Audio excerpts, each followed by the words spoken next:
We're having the greatest time in Florida. Come on down. The film people and my wife are so happy. No, seriously. Everybody should make a documentary, a web series. Everybody should make a web series with their friends. We're having a gas. I don't know, maybe it's the nighttime, the nightlife, whatever.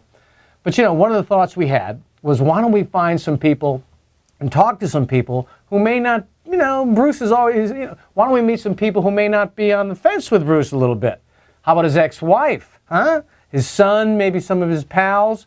And then we figured we'd end it by talking to his minister at his local church where Bruce goes to on a regular basis in Fort Myers. We want to check out some more stuff. So here we go. I knew that one of the things was, are you still friends? Because we've been divorced for 7 years. We are friends. And I remember one time right after our divorce, we went to the movies together. And I don't know about in California, but down here they have like a slideshow before the movie starts. And one of the slides, I don't know why, said something like, who would want to be friends with their ex? And I remember looking to Bruce, and Bruce looked at me, and we said, why wouldn't you? If I say, hey, I heard the voice of God coming to me, saying that I'm going to drop my life and write a book. Come on now, you know what I mean? And then, your own mom says you're crazy. Come on now. But, I don't know. It starts to make sense when you see it, you know what I mean? You start seeing stuff happen and you're like, wow, maybe he was right. Most people that were great were looked at like they were crazy, right? Einstein, they thought he was crazy. Like my family, when I go up north and stuff, they didn't even want to talk to him about it or nothing like that. My family, I was like, whatever. And this is like the second book though. He started off with this one, It's All One Truth. You know about that?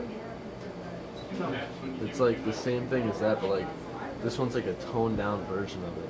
The first one was just like raw. Like I let one of my friends read it. She's like, I don't get it at all. That's the one that the Dalai Lama read. The first one. But the Dalai Lama figured it out. He said it was good, but I mean that's the Dalai Lama. The average person's gonna be like, what the hell is this? So. Michael loves his father very much. There are times when he doesn't understand them, but he still loves them. That's his dad. Just live in the now. Live in the now. There's really no future, really. That's all there is now. And I think that's one of the main messages that... I did learn that from you. Well, thank you. The truth is finally coming out, and the truth will set you free. And the sooner it all gets spread around, I think the better the entire world's going to be. And so it is a conscious choice on a daily basis.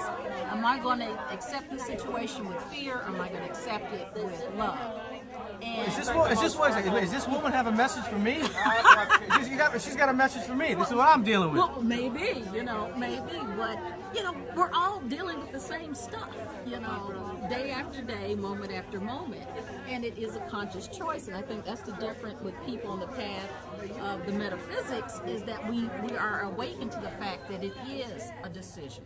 It is a conscious choice. So I really celebrate Brother Bruce in the fact that he's sharing his journey with us. And it makes me more determined than ever to choose love instead of fear. Found it real hard to be loving today. From reading his work, he had some kind of God experience. He has had to have. I mean, he writes about quantum physics and some other things. I mean, if he found those things by accident, he was able to put them in order within his writing to where it made sense. That's what caught my attention. It's not going to be in order just by chance, so there was some kind of higher direction. Try to smile more, try and spread a little more love and happiness. Bruce was the light.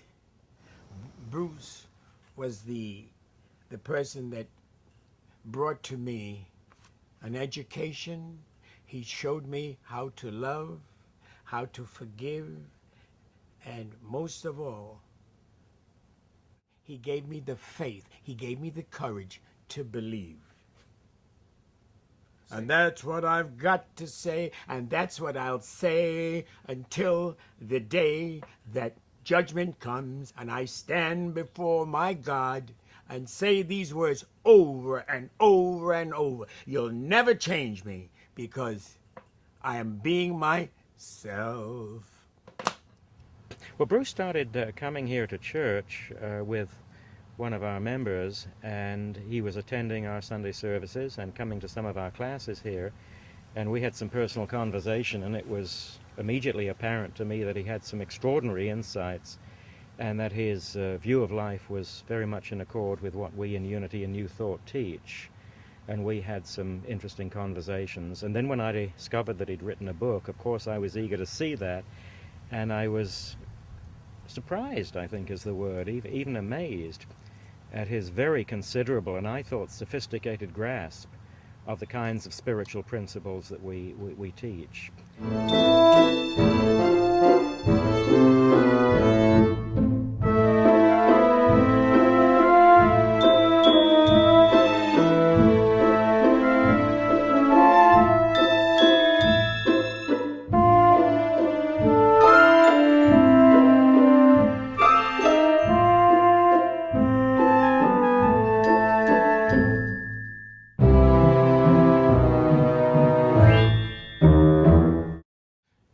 Things like this, what we're doing right now, should go on in every home.